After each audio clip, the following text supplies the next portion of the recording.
नवी मुंबईतील रोडपाली परिसरात मसाजच्या नावाखाली चालणाऱ्या वेश्या व्यवसायावर अनैतिक मानवी तस्करी प्रतिबंधक कक्ष आणि गुन्हे शाखेच्या पथकाने कारवाई केली। रोडपालीतील गोल्डन किंग सलून अँड स्पावर छापा टाकल्यानंतर पोलिसांना ही माहिती मिळाली। बॉडी मसाजच्या नावाखाली काही मुलींना वेश्या व्यवसायात ढकललं जात होतं अशी माहिती पोलिसांना मिळाली आणि त्यानंतर पोलिसांनी ही मोठी कारवाई केली आहे। या प्रकरणी पुढील तपास सुरू आहे। पोलिसांनी ही मोठी कारवाई केलेली आहे आणि या कारवाईत एका जोडप्याला अटक केले। त्यांच्याकडून पुढील चौकशी सुरू आहे। मुंबईतील एल्फिन्स्टन रेल्वे पूल पाडकामामुळे मध्य रेल्वेची वाहतूक मोठ्या प्रमाणात विस्कळीत झाली। या कामामुळे अनेक लोकल आणि एक्सप्रेस गाड्या रद्द करण्यात आलेल्या आहेत, तर काही गाड्या अर्धवट मार्गावर चालवण्यात येत आहेत। छत्रपती शिवाजी महाराज टर्मिनस ते दादर स्थानकाची दरम्यानची सेवा ठप्प झाली। कुर्ला रेल्वे स्थानक, ठाणे रेल्वे स्थानक आणि दादर पर्यंत धावणाऱ्या गाड्यांवरही याचा परिणाम झालाय। सकाळच्या गर्दीच्या वेळी प्लॅटफॉर्मवर प्रवाशांची गर्दी पाहायला मिळते। अनेक प्रवासी ट्रेनच्या प्रतीक्षेत आहेत। रेल्वे प्रशासनाकडून सेवा लवकरात लवकर पूर्ववत करण्याचे प्रयत्न सुरू आहेत। ठाणे शहरात सध्या प्रेसिडेंट कप टेनिस क्रिकेट स्पर्धेची जोरदार चर्चा सुरू आहे। खासदार डॉक्टर श्रीकांत शिंदे यांच्या नेतृत्वाखाली सुरू असलेल्या या स्पर्धेत आज विशेष सामने रंगले। मराठी कलाकारांचे 2 संघ तसंच ठाणे महापालिका अधिकारी विरुद्ध नगरसेवक असा सामना पाहायला मिळाला। मात्र या सामन्याची खरी आकर्षण ठरली ती विशेष म्हणजे विविध पक्षातील नगरसेवक एकाच संघात एकत्र खेळताना दिसले। राजकारणाच्या पलीकडे जाऊन सर्वांनी एकजुटीचा संदेश दिलाय। आम्ही असेच एकत्र येऊन महापालिकेमध्ये काम केलं तर ठाण्याचा विकास अधिक वेगाने होईल असं मत अनेक नगरसेवकांनी व्यक्त केलंय। मला वाटतं हीच कमाल क्रिकेटची आहे। क्रिकेट सगळ्यांना पक्ष, जात, पंथ याच्या व्यतिरिक्त एकमेकाला जोडत असतो आणि आम्ही ज्या वेळेला सभागृहात असतो तेव्हा आम्ही कुठल्या पक्षाचे नसतो। आम्ही सगळे ठाणे शहराच्या विकासाकरता एकत्र आलेले सगळे नगरसेवक असतो। प्रत्येकाच्या मनामध्ये ध्यास असतो ठाणे शहराचा विकास। तिथे कुठला पक्ष नसतो, काही हे नसतं। ठीक आहे, ध्येय धोरणं ही इलेक्शन मध्ये असतात, परंतु ज्या वेळेला सभागृहात येतो त्यावेळेला आम्ही सगळे एक असतो। त्यामुळे आम्ही एकत्र खेळतोय, हीच तर क्रिकेटची धमाल आहे की सगळे एकत्र होतो। आम्ही शानूभाई आहे, नजीबभाई, सुहास दादा आहे, सगळेच लोक आहेत, अमित भाई आहे, सगळ्याच पक्षाचे आहेत। हे क्रिकेटने आम्हाला एकत्र आणलंय। यांचा किंवा सर्वच पक्षातील विविध पक्षातील नगरसेवक सर्व तुम्ही एकत्र आले आहात। क्रिकेट खेळण्याचा एक योग आहे। आधी पण आम्ही खेळलो होतो, खूप वर्षापूर्वी खेळलो। आज विकास रेपाळे यांच्या पुढाकाराने आज परत आम्ही सर्व नगरसेवक चांगले लोक आहे, आदेश विदेश आहे, आमचा श्वास पण फिट आहे आणि बरेचसे आम्हाला फिल्डिंग मध्ये त्रास नाही होणार आहे, कारण पोट चांगली आहे सर्वांची। तर बॉल थांबवायला 2 हात 2 पाय आणि पोट आहे आमच्याकडे, तर फिल्डिंगला जास्त त्रास होणार नाहीये। एक्झिबिशन मॅच आहे, एक आनंदाचा सण आहे, थोडासा खेळीमेळीचं वातावरण खेळू। एक खेळाच्या वातावरणामध्ये नगरसेवक आणि अधिकारी एकत्र एक सामंजस्यानं क्रिकेट खेळतील आणि एक असंच खेळीचं वातावरण प्रशासनामध्ये सुद्धा नगरसेवकांनी अधिकाऱ्यांचं राहील अशी मी अपेक्षा करतो भविष्यात। म्हाडाच्या मुंबई मंडळाकडून 2640 घरांसाठी लॉटरी जाहीर करण्यात आले।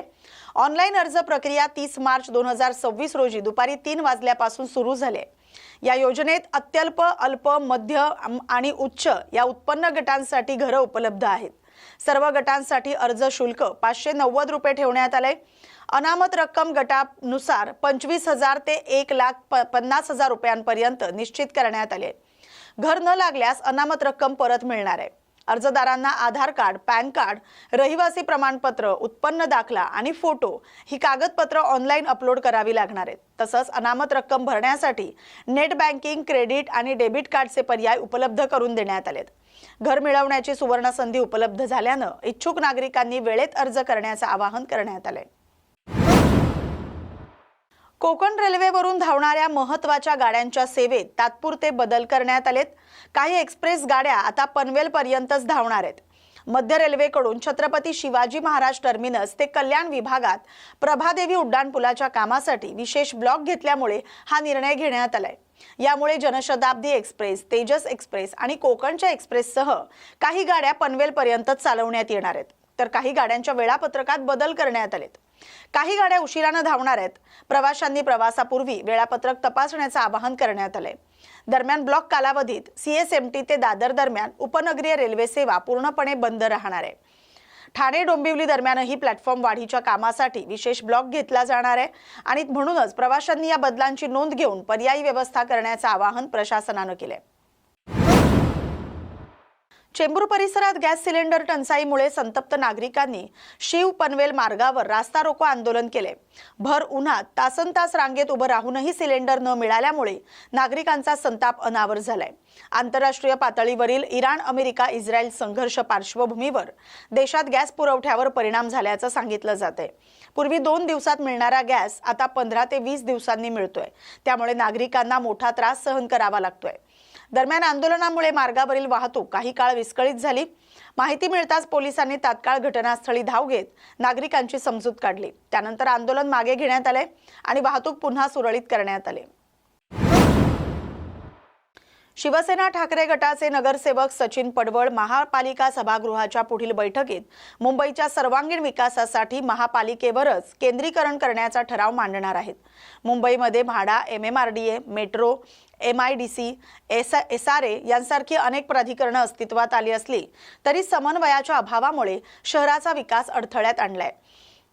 प्रदूषण, वाहतूक कोंडी आणि रखडलेली कामं यामुळे मुंबईकरांमध्ये असंतोष वाढलाय।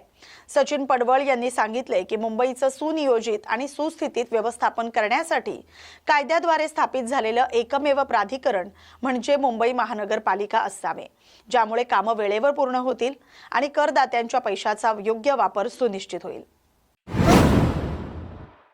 मुंबई महानगरपालिकेच्या पुढाकारानं मिठी नदी आणि पूर्व उपनगरांमधील नालेसफाईचं काम सुरू करण्यात आले। 3ही पॅकेज अंतर्गत एकूण 5 ठिकाणी गाळ काढण्याची कामं राबवली जात आहेत। अतिरिक्त महानगरपालिका आयुक्त अभिजित बांगर यांनी या कामाची पाहणी करून संबंधित अधिकाऱ्यांना कामाचे संगणकीय प्रणालीद्वारे दररोज निरीक्षण करण्यास आणि पावसाचं पाणी साचणाऱ्या ठिकाणांवर प्रशासनानं प्राधान्य देण्यास लक्ष देण्याचे आदेश दिलेत। नाल्यांमधील तरंगता कचरा समुद्रात जाण्यापासून रोखण्यासाठी शक्य तिथं ट्रॅश ब्रूम यंत्रणा बसवण्यावर देखील भर देण्यात आलाय। पालिकेनं नालेसफाई 57 दिवसात पूर्ण करण्याचं लक्ष्य ठेवलंय। शहरातील पावसाळापूर्व तयारीसाठी प्रभावी नियोजन करण्यात येते। मनसे अध्यक्ष राज ठाकरे यांच्या नेतृत्वाखाली महाराष्ट्र नवनिर्माण सेनेनं संघटनात्मक बांधणीत महत्त्वाचे बदल केलेत। शिवतीर्थ निवासस्थानी झालेल्या बैठकीत पक्षवाढीसाठी नव्या नियुक्त्या जाहीर करण्यात आल्यात। संपर्क अध्यक्ष पद कार्यान्वित करून पक्षातील नेते, सरचिटणीस आणि मुंबईतील विभाग अध्यक्षांवर विविध जिल्ह्यांची जबाबदारी सोपवण्यात आली। प्रत्येक पदाधिकाऱ्यानं महिन्यात किमान 3 दिवस संबंधित जिल्ह्यात भेट देऊन कामाचा आढावा घ्यावा अशा सूचना देण्यात आल्यात। स्थानिक नागरिक, कार्यकर्ते आणि पदाधिकाऱ्यांशी थेट संवाद साधून त्यांच्या समस्या जाणून घेऊन त्यावर तोडगा काढण्यावर भर देण्याचे निर्देशही देण्यात आलेत। जनतेच्या प्रश्नांवर थेट लढा देणारा पक्ष म्हणून ओळख निर्माण करण्याचा मनसेचा निर्धार यावेळी व्यक्त झालाय। या बातमीसोबतच मुंबई बुलेटिनमध्ये इथेच थांबतोय। अशाच महत्त्वाच्या बातम्यांसाठी पाहत राहा न्यूज मराठी 24/7। नवा भारत, नवा विचार।